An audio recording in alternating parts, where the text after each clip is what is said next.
हृदयेतिना श्रीवेङ्कटनिवासाय श्रीनिवासाय मङ्गलम् लक्ष्मी सविभ्रमालोकसुभ्रूविभ्रमचक्षुषे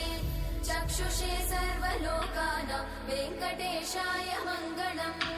श्रीवेङ्कटाद्रिशृङ्गाग्रमङ्गलाभरणाङ्गये मङ्गलानां निवासाय श्रीनिवासाय मङ्गलम् सर्वावयव सौन्दर्य सम्पदा सर्वचेतसां सदा सम्मोहनायास्तु वेङ्कटेशाय मङ्गलम् नित्याय निरवध्याय सत्यानन्दचिदात्मने सर्वान्तरात्मने श्रीमद् वेङ्कटेशाय मङ्गलम् स्वतः सर्वविदे सर्वशक्तये सर्वशेषिने सुलभाय सुशीलाय वेङ्कटेशाय मङ्गलम्।